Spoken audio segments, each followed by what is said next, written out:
Hello everyone. आज हमारा topic है कूलम्स लॉ।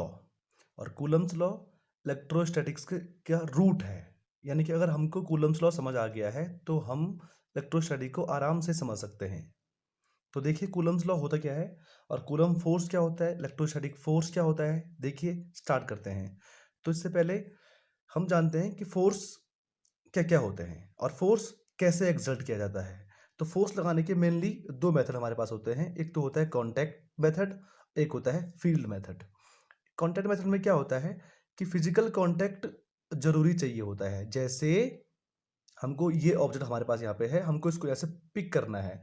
तो मुझे इसको यहाँ से पिक करने के लिए जरूरी है कि मैं इसको यहाँ से उठाऊं, इस पर मैं एक फोर्स लगाऊं, इसको मैं टच करूं, इसके साथ मैं एक कांटेक्ट बनाऊं और तब इसको मैं यहाँ से ऐसे पिक करूं।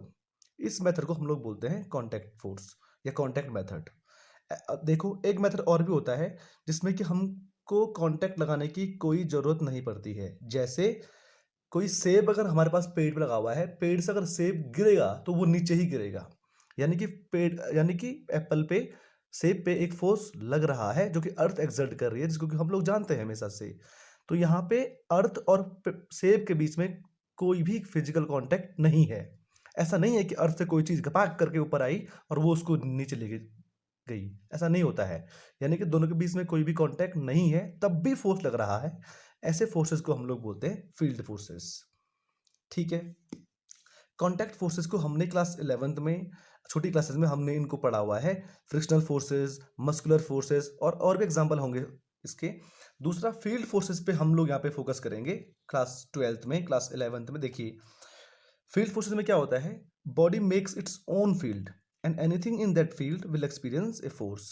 देखिए जैसे हमारे पास एक मैग्नेट होता है, मैग्नेट अपने चारों ओर एक फील्ड क्रिएट करता है, एक क्षेत्र बनाता है, और दूसरा मैग्नेट उस क्षेत्र में अगर आएगा, उस फील्ड में अगर आएगा तो that will experience a force. इस तरीके के फोर्स को हम लोग बोलते हैं फील्ड फोर्स। वही चीज हम पे कब होती है, जब हमारे पास एक एप्पल गिर रहा है, एप्पल ऊपर से नीचे गिरेगा तो यहाँ पर भी अर्थ और एप्पल के बीच में कोई कांटेक्ट नहीं है, लेकिन still there is a force. तो ऐसे फोर्स को हम लोग बोलते हैं फील्ड फोर्सेस। और ये वाला एग्जांपल किसका था, ग्रेविटेशनल फोर्स का। मैग्नेट वाला एग्जांपल किसका है, मैग्नेटिक फोर्स का। सेम टू सेम चार्ज भी एक दूसरे पे फोर्स लगाते हैं। ये हमने पढ़ा हुआ है कि सिमिलर चार्ज रिपेल करते हैं, अनलाइक चार्ज अट्रैक्ट करते हैं। लेकिन ये दोनों भी फील्ड वाला फोर्स एक्सर्ट करते हैं।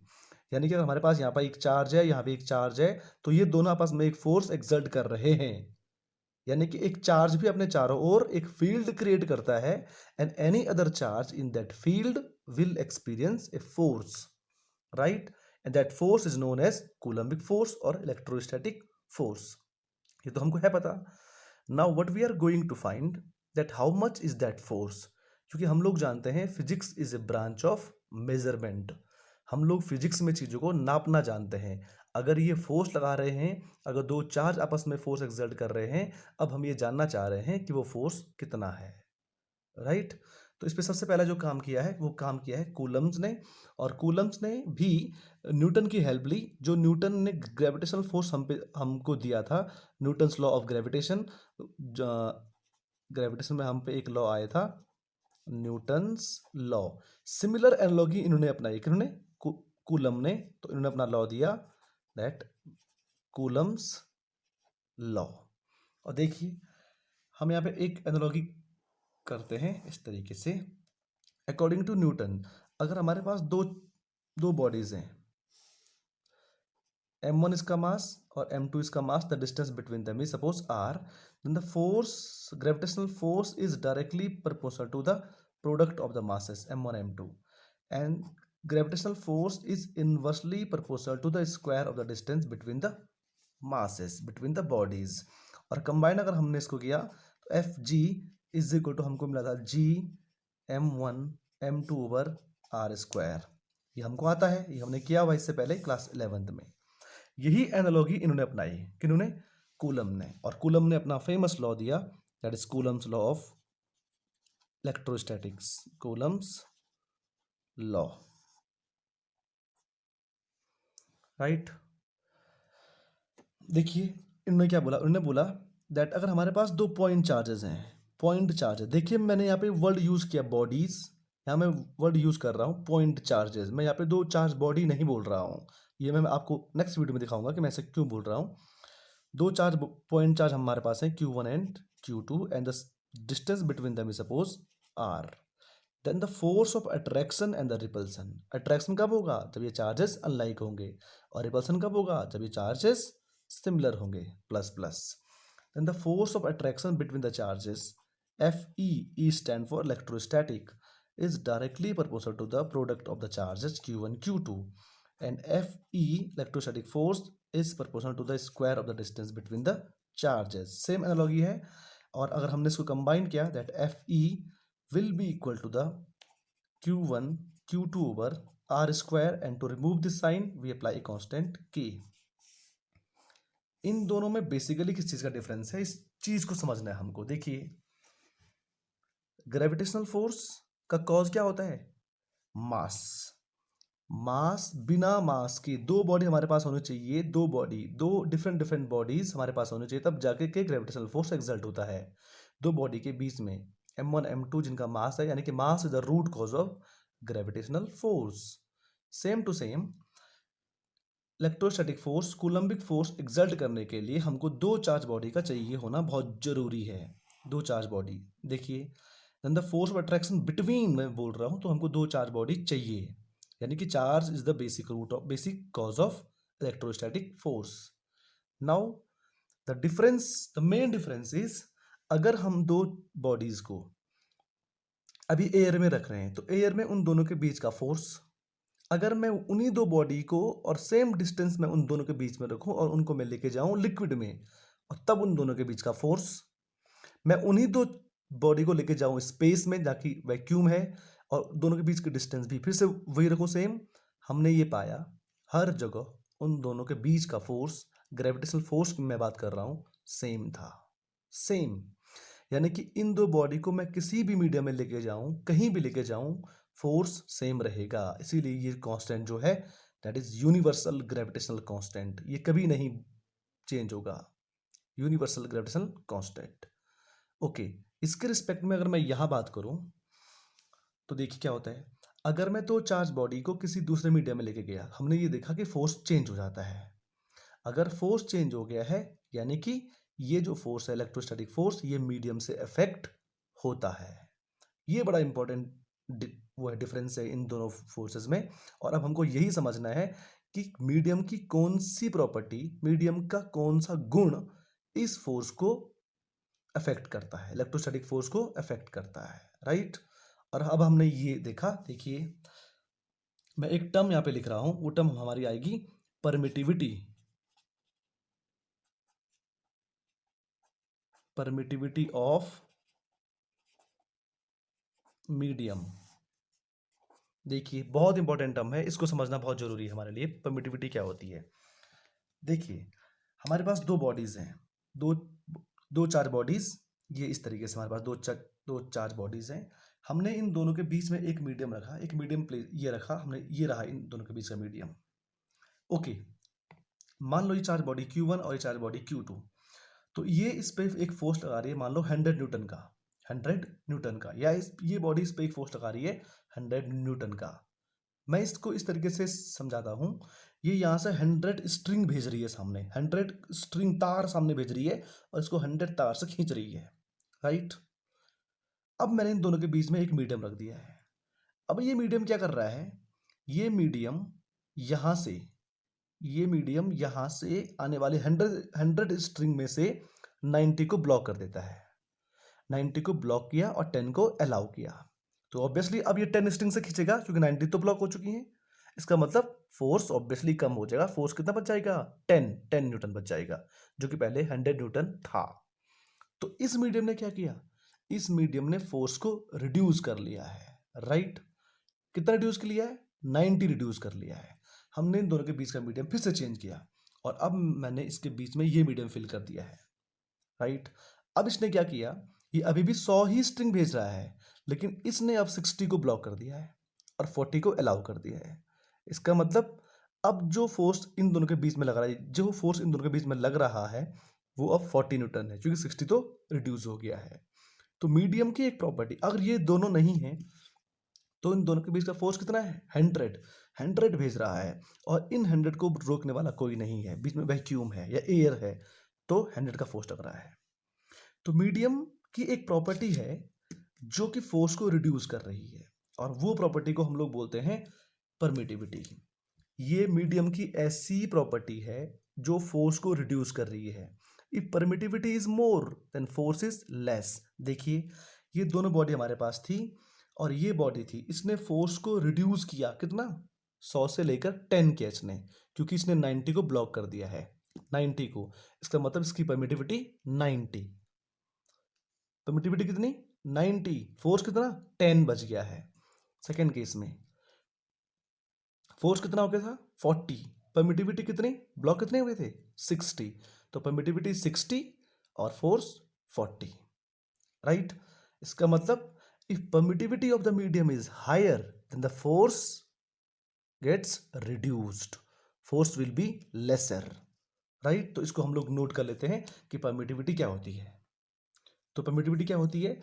मीडियम की ऐसी property, medium characteristic which shows how much force gets reduced, right? या हाउ मच फोर्स, यस ठीक है, how much force gets reduced. So F E electrostatic force is equal to Q1 Q2 divide by R square, तो हम पे है ही है। के, ये के क्या है? एक कांस्टेंट है, और ये कांस्टेंट अगर ज़्यादा होगा तो फोर्स भी ज़्यादा हो जाएगा। लेकिन फोर्स ज़्यादा कब होगा? जब परमिटिविटी कम होगी। अब परमिटिविटी कहाँ लिखेंगे हम? तब अपॉन में लिख देंगे। तो ये हमारा रहा परमिटिविटी। परमिटिविटी के लिए हम एक सिंबल दे रहे हैं, that is epsilon. Epsilon permittivity के लिए, ये this is permittivity, right? Okay, एक और चीज मैं आपको यहाँ पे दिखाना चाह रहा हूँ, वो है, मान लीजिए हमारे पास ये दो चार्ज पार्टिकल हैं। ये चार्ज पार्टिकल पे फोर्स लग रहा है सब डायरेक्शन में।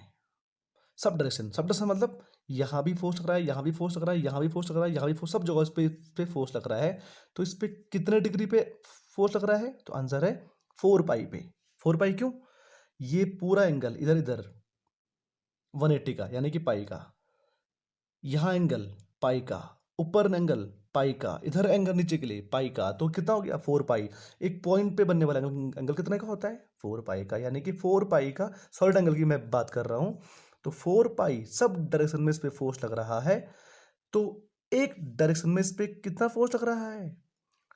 नेट फोर्स कितना लग रहा है? 4 पाई डायरेक्शन में। तो एक पर्टिकुलर ये चार पार्टिकल इस पे फोर्स या तो यहां लगाएगा एक डायरेक्शन में, या तो यहां लगाएगा इस डायरेक्शन में, या तो अट्रैक्ट करेगा या तो रिपेल करेगा। तो एक डायरेक्शन में इस पे फोर्स लग रहा है, हमने उस सब डायरेक्शन को एक में चेंज करना है, सो 4 पाई से डिवाइड कर देंगे। So 1/4 pi epsilon Q1 Q2 over R square, और यही हमारा है कूलम्स लॉ, जहां एप्सिलॉन क्या है? Permittivity. If permittivity is higher then force will be lesser. देखिए, हमने दो चार्ज पार्टिकल को एयर में रखा या वैक्यूम में रखा, और हमने दो चार्ज पार्टिकल के बीच ये Q1 Q2 की वैल्यू हमने 1 कूलम रख दी, और ये R को हमने 1 मीटर कर दिया। तब हमने ये 1/4 पाई एप्सिलॉन की वैल्यू फाइंड करी। तब हमको क्या मिला? K 1/4 pi epsilon is equal to 9 into 10⁹ newton metre square पर कूलम स्क्वायर हमको मिला के की वैल्यू, राइट? और ये के की वैल्यू अगर हम पे आ चुकी है, तो मैं यहाँ से एप्सिलॉन की वैल्यू निकाल सकता हूँ। Epsilon is equal to, air की बात कर रहा हूँ मैं, फॉर एयर, तो एप्सिलॉन इज इक्वल टू मुझे मिल जाएगा, epsilon is equal to 1/4 pi into 9 into 10⁹ epsilon ऊपर गया, ये सब नीचे आया, इसको सॉल्व करके हमको मिला 8.85 इंटू 10⁻12 पर न्यूटन पर मीटर स्क्वायर कूलम स्क्वायर। और एयर के लिए हम लोग इस परमिटिविटी को नाम दे देते हैं परमिटिविटी ऑफ एयर या परमिटिविटी ऑफ फ्री स्पेस, और इसको हम लोग थोड़ा सा एक एप्सिलॉन नॉट मतलब कुछ नहीं है, वैक्यूम है, मतलब जीरो, एप्सिलॉन जीरो। तो ये हमारा बन गया है एक constant epsilon zero is what, permittivity of free space की वैल्यू 8.85 × 10⁻12 पर न्यूटन पर metre square coulomb square. I hope कि आपको समझ आ रहा होगा कि मैं परमिटिविटी किसको बोल रहा हूं। देखिए, दो फोर्स के बीच के मीडियम की डेंसिटी हमने चेंज की, डेंसिटी चेंज कर दी है। डेंसिटी चेंज करने से हमने देखा फोर्स पे कोई इफेक्ट नहीं पड़ा, इसका मतलब डेंसिटी से कोई इफेक्ट नहीं पड़ता है। हमने दोनों के बीच के मीडियम का कलर चेंज किया। अगर कलर चेंज किया तो हमने फिर से देखा कि कलर चेंज करने से भी फोर्स पे कोई इफेक्ट नहीं पड़ता है। हमने मीडियम, दोनों के बीच के मीडियम का टेम्परेचर चेंज किया, फिर से हमने देखा कि फिर से कोई इफेक्ट नहीं पड़ा। तो हम समझ रहे हैं कि कुछ क्वांटिटी का फोर्स पे इफेक्ट नहीं पड़ता है, लेकिन there is a quantity, permittivity of the medium. Permittivity एक दूसरी क्वांटिटी होती है, और परमिटिविटी अगर हमने चेंज की तो इसका मतलब फोर्स चेंज हो रहा था। तो यानी कि परमिटिविटी अफेक्ट करती है इलेक्ट्रोस्टैटिक फोर्स को।